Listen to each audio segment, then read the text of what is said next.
Assalamualaikum warahmatullahi wabarakatuh. Kami dari kelompok 9 ingin mempresentasikan hasil diskusi kerja kelompok kami yang berjudul Teori Behavioristik. Sebelumnya saya bersama 3 rekan saya yaitu Dinda Marantika, Muhammad Syekh Hafiz, Nerissa Amanda, dan saya sendiri Dinda Marliana. Baiklah, langsung saja pada materi pertama. Assalamualaikum warahmatullahi wabarakatuh. Nama saya Dinda Marliana dengan NPM 201600064. Di sini saya akan menyampaikan pengertian teori behavioristik dan menurut para tokoh. Pengertian teori belajar behavioristik. Teori belajar behavioristik adalah teori beraliran behaviorisme yang merupakan salah satu aliran psikologi. Menurut teori behavioristik, belajar adalah perubahan tingkah laku sebagai akibat dari adanya interaksi antara stimulus dan respon. Dengan kata lain, belajar merupakan bentuk perubahan yang dialami siswa dalam hal kemampuannya untuk bertingkah laku dengan cara yang baru sebagai hasil interaksi antara stimulus dan respon. Menurut teori ini yang terpenting adalah 1. Masukan atau input yang berupa stimulus dan keluaran atau output yang berupa respon. Stimulus adalah apa saja yang diberikan guru kepada siswa, misalnya alat perkalian, alat peraga, pedoman kerja, atau cara-cara tertentu untuk membantu belajar siswa. Sedangkan respon adalah reaksi atau tanggapan setiap terhadap stimulus yang diberikan guru tersebut. 2. Penguatan. Penguatan adalah apa saja yang dapat memperkuat timbulnya respon. Misalnya, ketika peserta didik diberi tugas oleh guru, ketika tugasnya ditambahkan maka ia akan semakin giat belajar. Maka penambahan tugas tersebut merupakan penguatan positif dalam belajar. Begitu juga sebaliknya. Tokoh-tokoh dan pemikirannya terhadap teori belajar behavioristik. Yang pertama, menurut Thorndike. Menurutnya, belajar merupakan proses interaksi antara stimulus yang mungkin berupa pikiran, perasaan, atau gerakan. Stimulus adalah perubahan dari lingkungan eksternal yang menjadi tanda untuk mengaktifkan organisme untuk beraksi. Sedangkan respon adalah sembarang tingkah laku yang dimunculkan karena adanya perangsang. Yang kedua, menurut Watson. Watson mendefinisikan belajar sebagai proses interaksi antara stimulus dan respon. Namun stimulus dan respon yang dimaksud harus dapat diamati dan dapat diukur. Jadi meskipun dia mengakui adanya perubahan-perubahan mental dalam diri seseorang selama proses belajar, namun dia menganggap faktor tersebut sebagai hal yang tidak perlu diperhitungkan karena tidak dapat diamati.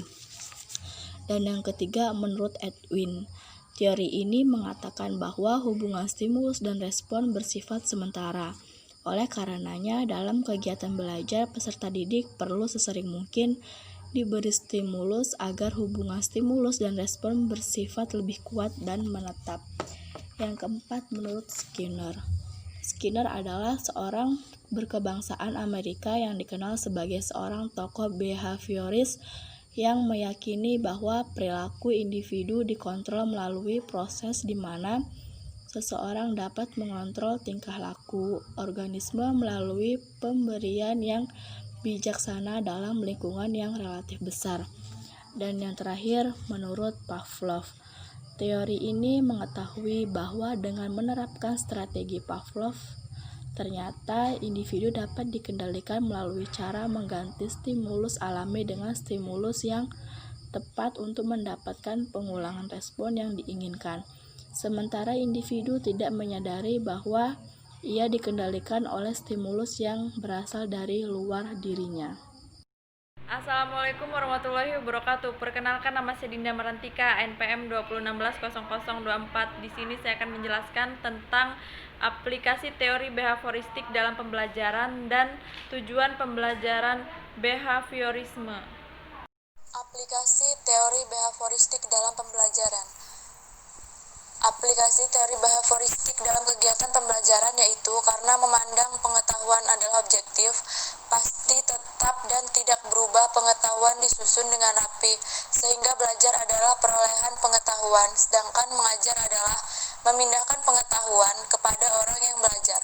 Fungsi pikiran adalah untuk menjiplak struktur pengetahuan yang sudah ada melalui proses berpikir yang dapat dianalisis dan dipilih, sehingga makna yang dihasilkan dari proses berpikir seperti ini ditentukan oleh karakteristik struktur pengetahuan tersebut.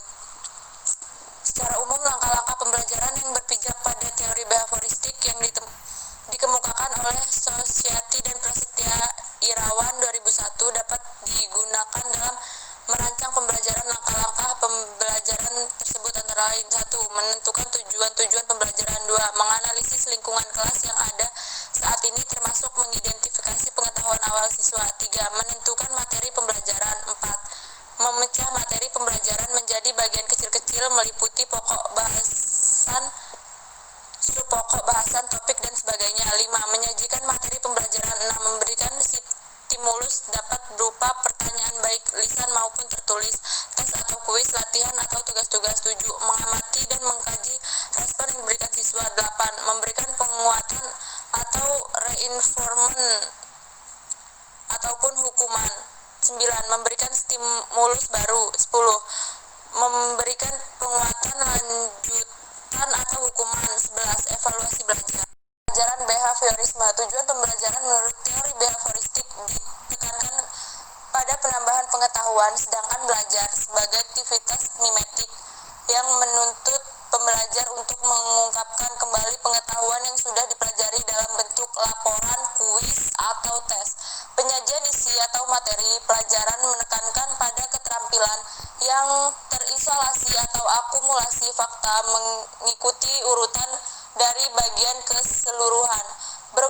Berkomunikasi atau transfer perilaku adalah penggambaran pengetahuan dan kecakapan peserta didik. 2. Pengajaran untuk memperoleh keinginan respon dari peserta didik yang dimunculkan dari stimulus. 3. Peserta didik harus mengenali bagaimana mendapatkan respon sebaik mungkin pada kondisi respon diciptakan. Pembelajaran mengikuti urutan kurikulum secara ketat sehingga aktivitas belajar lebih banyak didasarkan pada buku, teks atau buku wajib dengan penekanan pada keterampilan mengungkapkan kembali isi buku, teks atau buku wajib tersebut. Evaluasi hasil belajar menuntut jawaban yang benar. Maksudnya, bila pembelajar menjawab secara benar sesuai dengan keinginan guru, hal ini menunjukkan bahwa pembelajar telah menyelesaikan tugas belajarnya. Assalamualaikum warahmatullahi wabarakatuh. Perkenalkan, nama saya Nerisa Amanda, NPM 2016-0061, kelas PGSD 1A. Di sini saya akan menjelaskan bagian dari prinsip-prinsip teori pembelajaran behavioristik. Prinsip-prinsip teori pembelajaran behavioristik. Dalam pembelajaran behaviorisme, pembelajaran merupakan penguasaan respon dari lingkungan yang dikondisikan. Peserta didik haruslah melihat situasi dan kondisi apa yang menjadi bahan pembelajaran. Berikut ini adalah prinsip-prinsip pembelajaran behavioristik menekankan pada pengaruh lingkungan terhadap perubahan perilaku. 1. Menggunakan prinsip penguatan, yaitu untuk mengidentifikasi aspek paling diperlukan dalam pembelajaran untuk mengarahkan kondisi agar peserta didik dapat mencapai peningkatan yang diharapkan dalam tujuan pembelajaran. 2. Mengidentifikasi karakteristik peserta didik untuk menetapkan pencapaian tujuan pembelajaran. 3. Lebih menekankan pada hasil belajar daripada proses pembelajaran. Dan Skinner juga memuat dalam bukunya tentang prinsip-prinsip behavioristik. Berikut ini prinsip yang dikemukakan oleh Skinner dalam bukunya yang berjudul The Behavior of Organism. Beberapa prinsip Skinner. 1. Hasil belajar harus segera diberitahukan kepada siswa. Jika salah, dibetulkan. Jika benar, diberi penguatan. 2. Proses belajar harus mengikuti irama dari yang belajar. 3. Materi pelajaran digunakan sistem modul. 4. Dalam proses pembelajaran tidak digunakan hukuman. Untuk itu, lingkungan perlu diubah untuk menghindari adanya hukuman. 5. Dalam proses pembelajaran lebih dipentingkan aktivitas sendiri. 6. Tingkah laku yang diinginkan pendidik hadiah, dan sebaiknya hadiah diberikan dengan digunakan jadwal, variabel, rasio, range, forecast. 7. Dalam pembelajaran digunakan shaping. Assalamualaikum warahmatullahi wabarakatuh. Saya Muhammad Syafis, nomor NPM 20160056. Di sini saya akan menjelaskan tentang kelebihan dan kekurangan teori behavioristik. Kelebihan dalam teknik pembelajaran yang menunjuk ke teori behavioristik terdapat beberapa kelebihan, diantaranya membiasakan guru untuk bersikap jeli dan peka pada situasi dan kondisi belajar. Metode behavioristik ini sangat cocok untuk memperoleh kemampuan yang membutuhkan praktek dan pembiasaan yang mengandung unsur-unsur seperti kecepatan, spontanitas, kelenturan, refleksi, daya tahan, dan sebagainya. Guru tidak banyak memberikan ceramah sehingga murid dibiasakan belajar mandiri. Jika menemukan kesulitan, baru dinyatakan kepada guru yang bersangkutan. Dan yang terakhir, teori ini cocok diterapkan untuk melatih anak-anak yang masih membutuhkan dominansi peran orang dewasa, suka mengulangi dan harus dibiasakan, suka meniru dan senang dengan bentuk-bentuk penghargaan langsung seperti diberi permen atau pujian. Kekurangan teori behavioristik terlalu memandang manusia sebagai mekanisme dan otomatisme, disamakan hewan. Yang pertama, memandang belajar merupakan asosiasi belaka suara stimulus dan respon. Yang kedua, mengabaikan pengertian belajar sebagai unsur pokok. Dan ketiga, proses belajar berlangsung secara teoritis. Sekian presentasi dari kelompok kami akhiri. Wassalamualaikum